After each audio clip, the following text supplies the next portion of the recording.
And then we also buffed the early game by giving bonus armor. Okay, and then we nerfed his ability to one-shot the carry, but we buffed his ability to get minions. So we're doing trade-offs that kind of improve the quality of life of Malphite in such a way that it doesn't become overpowered. Okay. So the next is the E. The Malphite E. Okay. Here we go. And I'll just read through it and then explain it later. So the rework, we're gonna cost the mana down by about 10. I think it was 50 to 70 before. We put it 40 to 60.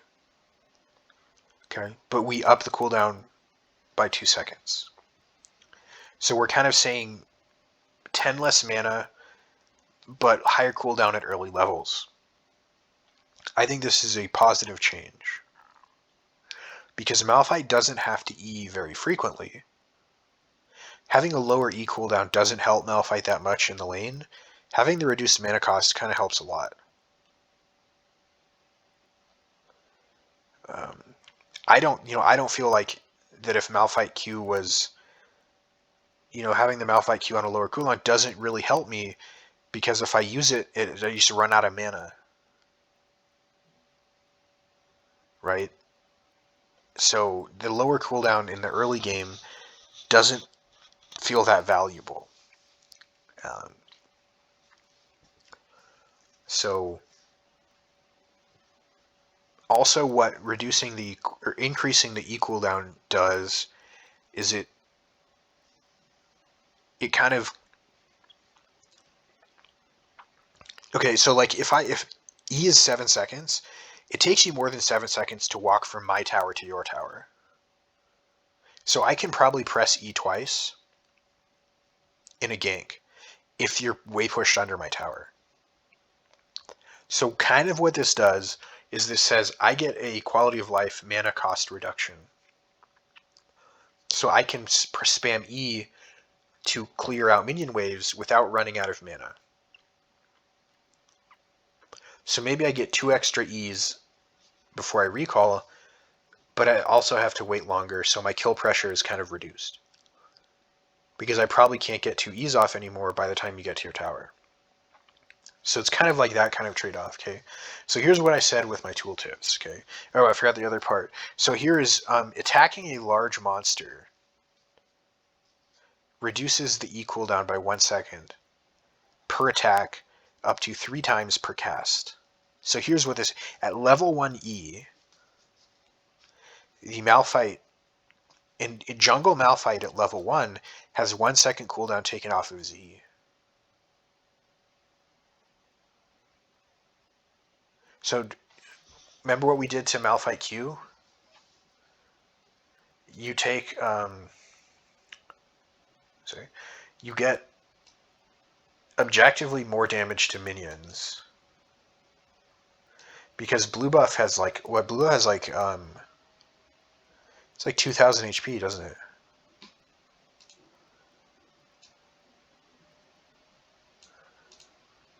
So this Q is this is gonna do like 160 damage to the blue buff. It's gonna do it's gonna do like 200 damage to blue buff. This Q. It used to do 70. Okay, but the cooldown is up by 2 seconds.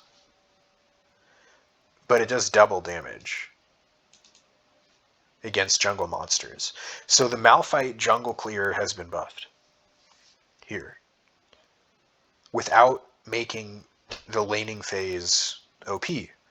We've buffed jungle Malphite without buffing his ability to kill you in lane.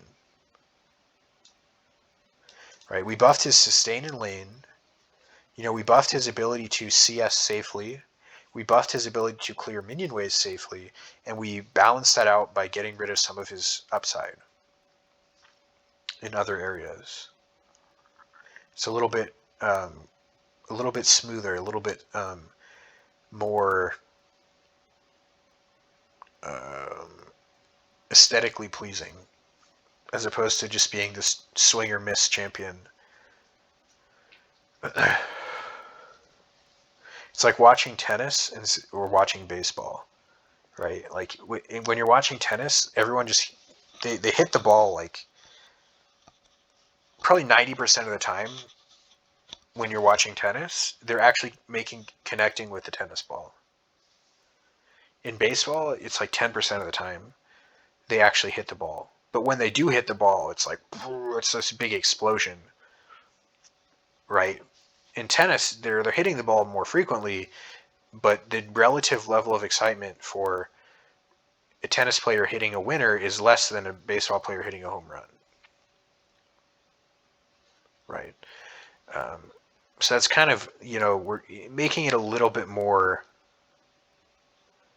consistently entertaining, right? Where it's like when you're playing football, there's more consistent entertainment. Things are happening more frequently than when you're playing baseball. So we're turning Malphite into being like a football kind of guy, as opposed to being like a baseball kind of guy, which is, most people in America prefer NFL football to baseball. So we're gonna make Malphite a little bit more like that, right?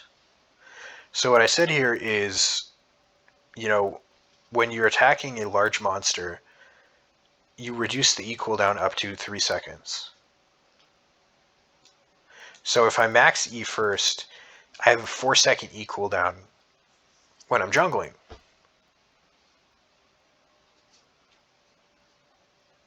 And my Q deals, pretty much double damage to minions of what it used to. So I'm kind of saying that, maybe Malphite can keep up with his jungle clear now. He's much closer to being able to keep up. Maybe Malphite can't keep up with Udyr or Rumble, but he can probably keep up with Volibear now. Right? He can probably keep up with a Volibear, or he can probably keep up with a Xin Zhao or something like that.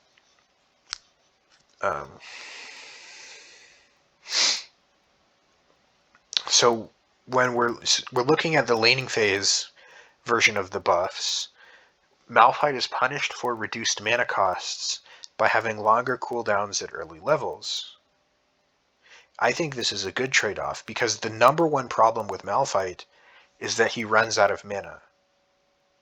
I've never heard anyone say, well, his E cooldown is too long. Never heard anyone say that. Ever.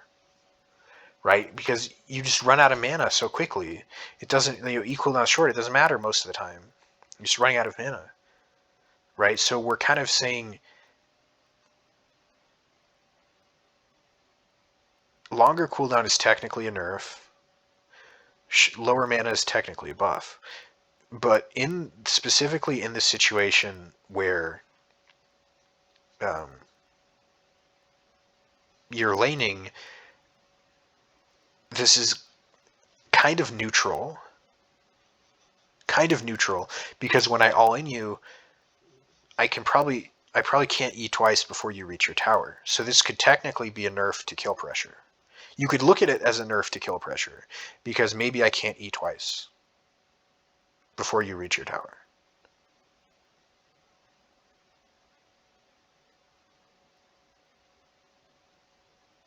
Right? Because, you're slowed and then you're knocked up. If I E you, if I get up to E, and then I can slow you, and then auto, and then I ult you, and then autoing, and then I E you again before you reach your tower. Now there's 2 extra seconds. Maybe I can't do that anymore. So this is kind of like a nerf to kill pressure, but I'm getting a quality of life change because I can spam the ability more frequently. I have less mana that I'm spending. So you kind of are saying improve the quality of life of the Malphite to make the laning phase more livable, but at the same time reduce the kill pressure a bit. Because Malphite at level 6 with a jungler has absurd amounts of kill pressure. And his laning phase is terrible. So why don't we just make him have good kill pressure and an okay laning phase? I like doing it that way, okay? So what I said here is, at level 1, Jungle Malphite has 1 second taken off of his E cooldown. A similar change brought Lee Sin back in the jungle. Right? So I'm basically saying, like, they did this to Lee Sin, and suddenly now he's being played in pro. You know, do this to Malphite, you know, maybe he's showing up. Because I don't know about you, but people get pretty excited about those Malphite ultimates. Okay, Malphite ultimate is a very exciting thing. And if Malphite can survive lane without being OP, then maybe these super exciting Malphite engages start becoming more common in pro play, and maybe solo queue Malphite doesn't go 0-5 against Lucian, you know, or 5-0 against Heimerdinger or something like that.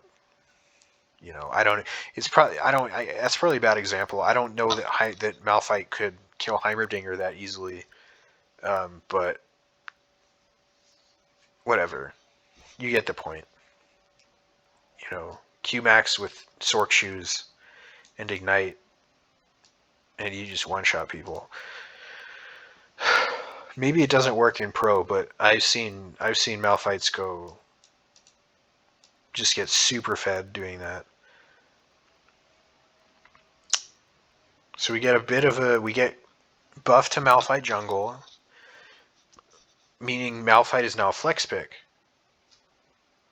Because Malphite is a flex pick, he's harder to counter top lane. It's harder to counterpick Malphite because you don't know if it's going to be Malphite in top lane. So let's say I'm picking Malphite and Lee Sin. You don't know if Malphite's top lane or if Lee Sin is top lane. Because Malphite could jungle or Lee Sin could jungle, it can go both ways. Right? Could be going Malphite top, could be Lee Sin going top. Could be going Malphite jungle, could be, you know, going Lee Sin jungle. So it's much easier to pick Malphite now because he can also jungle. This part of it is pretty substantial. Okay. So when maxing E, Jungle Malphite gets a 4-second E cooldown.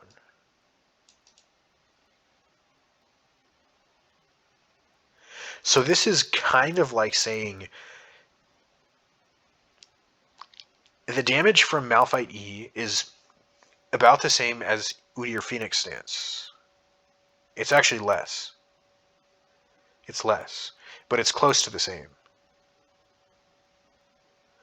So Malphite is kind of, if Malphite has a 4-second E cooldown, he's kind of catching up to the Udyr. He's getting close to Udyr clear speed. He's not there. he's not there. He's still slower than Udyr, but he's catching up a little bit. He's catching up a little bit. So here we're going to go into the total summary, the overall summary.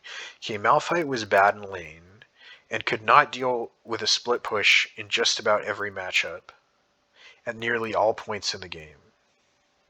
Okay, these changes make Malphite better in virtually all 1v1 situations that occur later in the game. Okay, Malphite can chase people down more consistently and actually trade decently if they turn and fight. This seriously turns Malphite from a champion who always loses tower when he tries to do late game TPs or when he's trying to, you know, control wave in 1v1, you know, to... It turns him into a champion who can actually scrap a bit for wave control without just forfeiting the game. Right, now the max Q doesn't deal 1/2 of Sion's shield.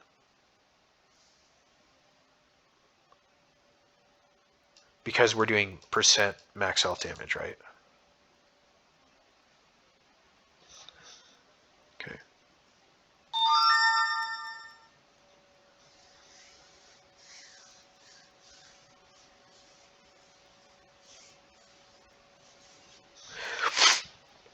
Okay, when laning in the early game, Malphite can now farm minions from range without running out of mana and has more armor at the cost of a Q maxing nerf.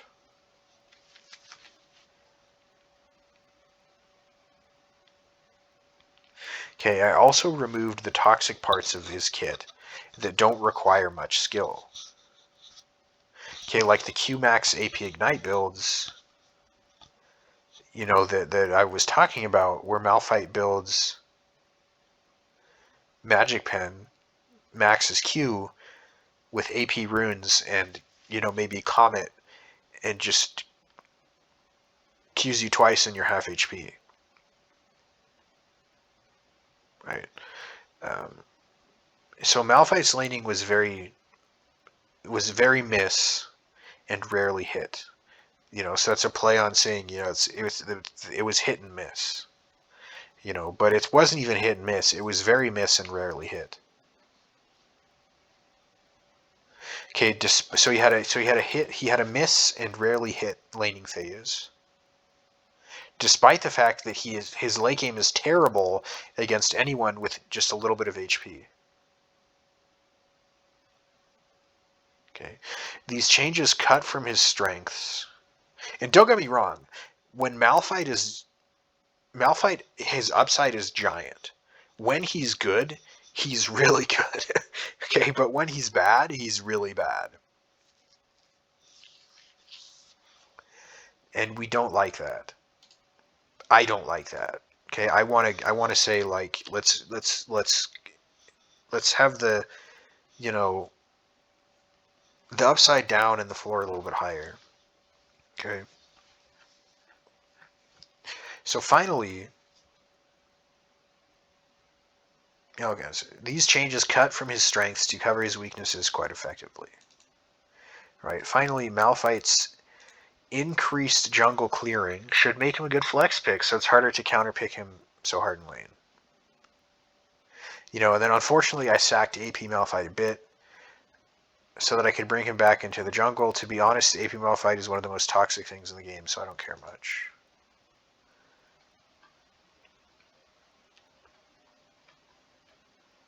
Yeah. So anytime Malphite can just 100 to 0 me from brush, I'm not super happy about that. It's not fun. And I would gladly weaken that part of Malphite's game in exchange for making his laning phase a little bit more livable. You know, for both sides. For both sides. You know, and I say thanks for reading.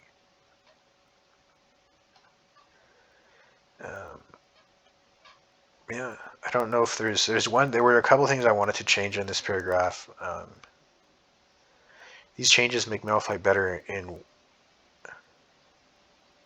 1v1 all-in situations that occur later in the game.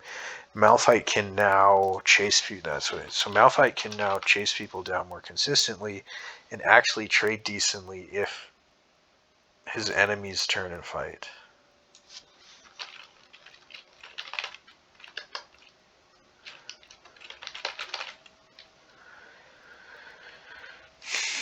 Okay, this seriously turns Malphite from a champion who always loses tower when he tries a late game TP. You know, who always, I'll just say, this turns Malphite from a champion who always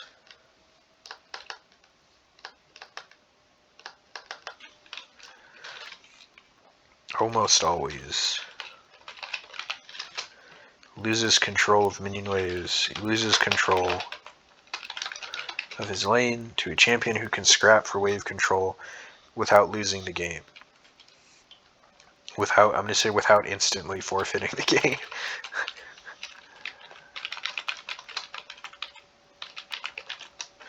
I spelled that wrong. I don't care.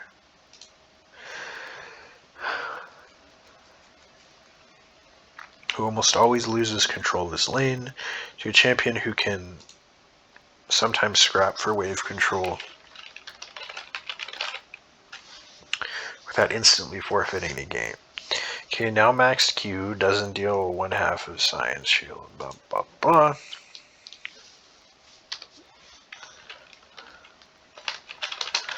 The best part of this is that I found ways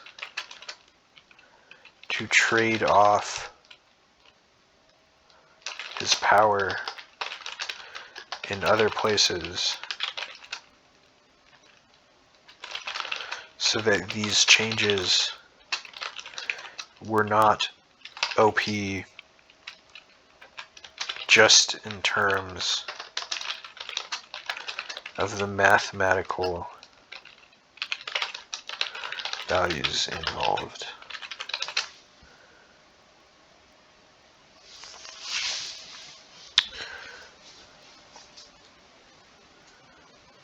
Okay.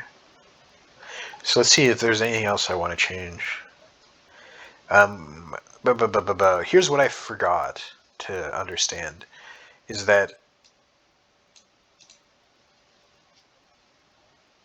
I increase the radius.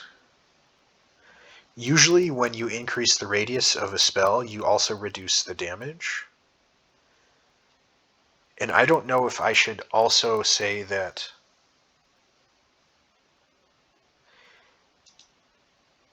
is reducing the knock-up time, is that enough to justify increasing the radius, or do I also have to reduce the damage?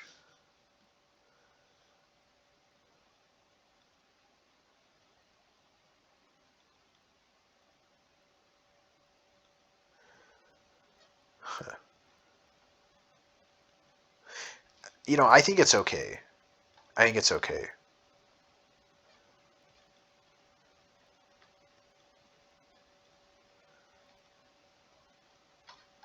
I actually think it's okay, because specifically in solo queue, I think it's okay, because maybe in pro play this is probably a bit much.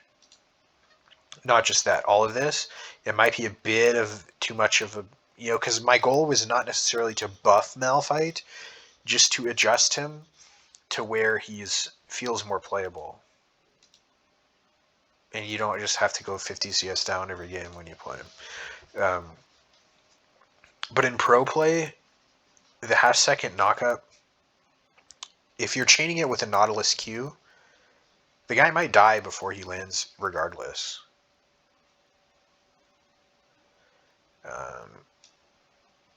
But in solo queue, the odds that your team will follow up on the knockup is much reduced. So having the extra knockup time in solo queue would actually be really valuable, because it's more likely that your team is able to chain the CC. Where in pro play, your team can still chain off a 1 second knockup.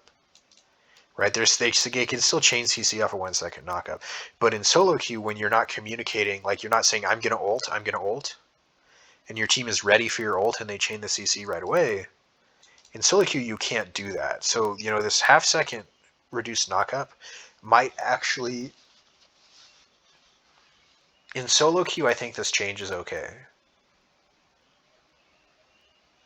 In pro play, it might need to be somewhere, needs to maybe be toned down a bit. But in solo queue, I think this is fine. Maybe I'm wrong. Who knows? But, you know, that's kind of what I think. I think it's okay.